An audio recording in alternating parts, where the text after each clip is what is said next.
150 ans de prévoyance santé, responsabilité civile professionnelle et assurance. Groupe Astor Mutualité, première mutuelle des professionnels de santé.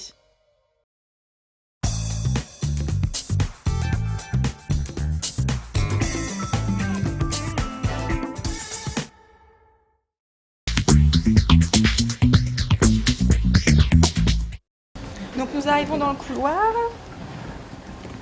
Céline apprend à guider une personne déficiente visuelle.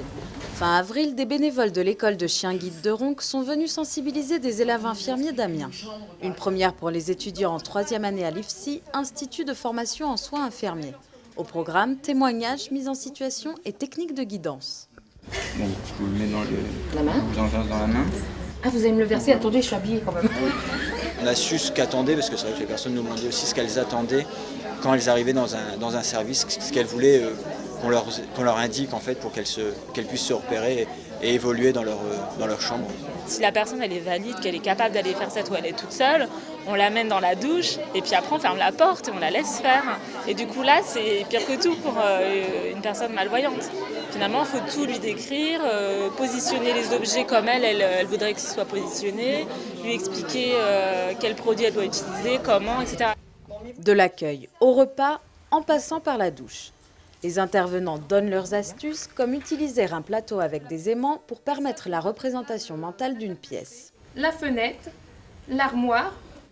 Cette manifestation vise à mieux comprendre les contraintes et à améliorer la prise en soin des personnes malvoyantes. Les personnes ne sont pas assez formées pour accueillir une personne non-voyante ou malvoyante. C'est encore de l'inconnu, de la maladresse. Il suffit d'avoir 2-3 jours et faire une formation spécifique sur ça. En une après-midi, les étudiants de l'IFSI ont seulement pu appréhender ces techniques. Elles n'en restent pas moins une valeur ajoutée pour leur future vie professionnelle. Une sensibilisation comme celle-ci, ça permet à ces étudiants d'être aussi des personnes ressources dans les établissements dans lesquels ils exerceront, quand effectivement il y aura des personnes qui seront hospitalisées et qui seront non-voyantes. Et pour certains, cette journée a peut-être été l'occasion de se découvrir une vocation comme celle d'instructeur en locomotion.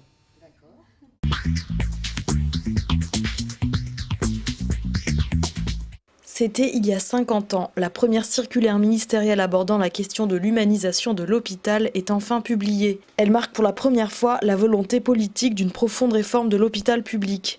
L'exposition L'humanisation de l'hôpital, mode d'emploi retrace l'histoire de ce mouvement initié dès les années 30. Après-guerre, évidemment, dans les années 50 et 60, quand d'autres façons de vivre se développent selon le modèle américain, ce recours à ce terme d'humanisation comme un slogan en se disant il faut absolument faire quelque chose, c'est un mot qui dit la gravité de la situation et qui va être porté en bannière par les hospitaliers pour emporter finalement les arbitrages du gouvernement qui viendront mais qui viendront tard. Au lendemain de la guerre, tout a changé, rappelle la première salle du parcours. Une nouvelle génération d'hospitaliers insiste sur les efforts de modernisation pour rendre l'hôpital plus confortable et accueillant, mais les moyens manquent. À partir des années 70, la pression médiatique et un dispositif législatif plus directif donnent un coup d'accélérateur en mouvement. Cette deuxième circulaire formule déjà la notion de droit de patient et ça ira jusqu'à la loi du 4 mars 2002 qui les explicite cette fois-ci de manière très consistante, très charpentée et qui ouvre sur le principe de la démocratie sanitaire. Qualité, droit des patients, bientraitance, des termes plus récents qui viennent enrichir le mode d'emploi de l'humanisation de l'hôpital et témoignent des préoccupations actuelles.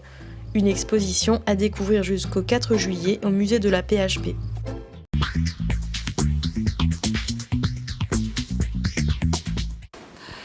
Bon bah c'est pas le tout, il faudrait peut-être qu'on aille bosser maintenant. Eh ben faut y aller. Allez, c'est parti, on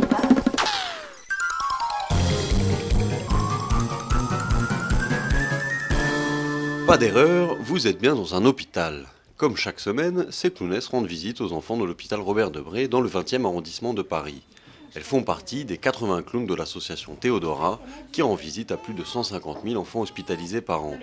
Voilà, l'idée vraiment c'est de s'inscrire dans le temps, c'est d'offrir des visites individualisées aux enfants, c'est-à-dire que ce n'est pas un spectacle dans une salle de jeu, c'est vraiment une rencontre entre un enfant et un clown. Ça c'est vraiment quelque chose de très très important, c'est l'enfant qui va être le metteur en scène de ce qui va se passer dans sa chambre. La solution, c'est donc l'improvisation. Et l'exercice est loin d'être facile. Heureusement, ces clownesses sont des artistes professionnels triés sur le volet et particulièrement bien formés au monde hospitalier. Alors, pendant le temps de formation, ils sont formés sur l'hygiène hospitalière, bien évidemment. Ils sont formés sur un certain nombre de pathologies classiques que l'on retrouve chez les enfants, pour qu'ils comprennent aussi pourquoi certains enfants sont hospitalisés de manière récurrente depuis leur petite enfance. Pour mener à bien ces missions délicates, le sang-froid et l'humour sont aussi utiles que ballon bu les livres de magie. Et quand l'entreprise est un succès, les docteurs clowns sont bien récompensés. Eh bien, je suis entrée à pas de velours. Elles ont bien voulu accepter ma présence. Et toutes les trois, parce que c'était une chambre de lit, et toutes les trois, eh bien, nous avons chanté Mon amant de Saint-Jean. Et quand l'infirmière est rentrée, elle n'en revenait pas, elle dit mais elle chante. Et voilà. Et ça, j'ai trouvé que c'était un très beau souvenir, un très beau moment. Le 6 juin prochain, Tap Tap et les autres clowns de l'association Théodora participeront à la course des héros. Cet événement organisé pour la première fois a pour but de collecter des fonds au profit de plusieurs dizaines d'associations, dont la plupart œuvrent au sein de centres de santé. À l'hôpital, on n'a pas fini de réussir à s'évader.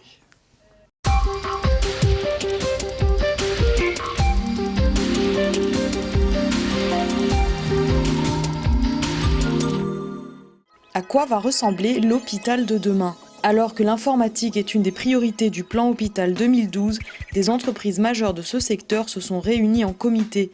Syntex Santé a été créé en 2007. Il s'est imposé comme un interlocuteur privilégié dans le cadre des réflexions et des projets liés au système d'information de santé. Le regroupement des projets et leur mutualisation sont ainsi favorisés. Ce que recherchent les acteurs de la santé, les hôpitaux, les cliniques, les personnels de santé de manière d'une autre, ce sont des solutions intégrées.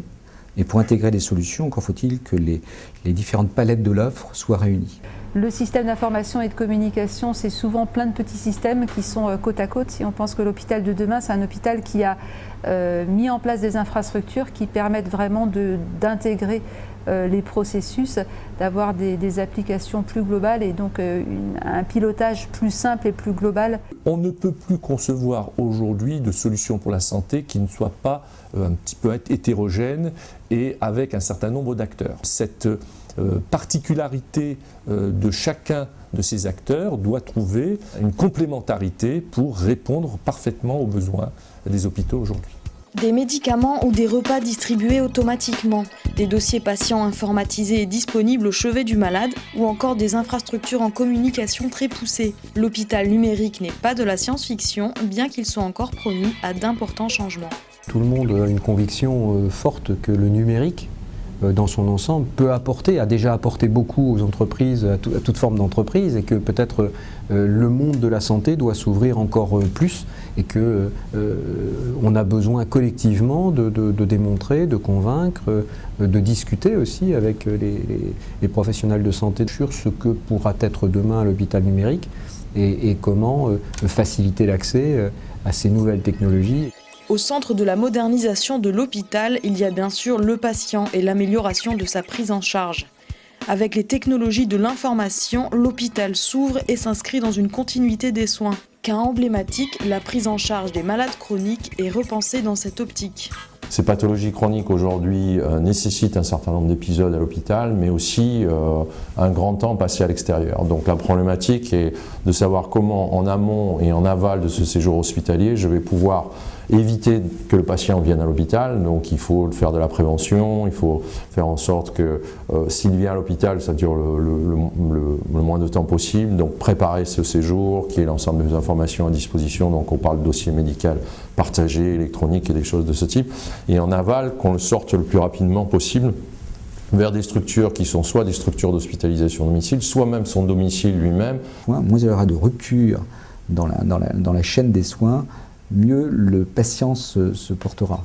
À l'occasion du salon HIT, Syntex Santé rendra publique l'édition d'un livre blanc consacré aux infrastructures numériques de santé. Des pistes y seront notamment apportées pour accélérer la modernisation du système de santé français.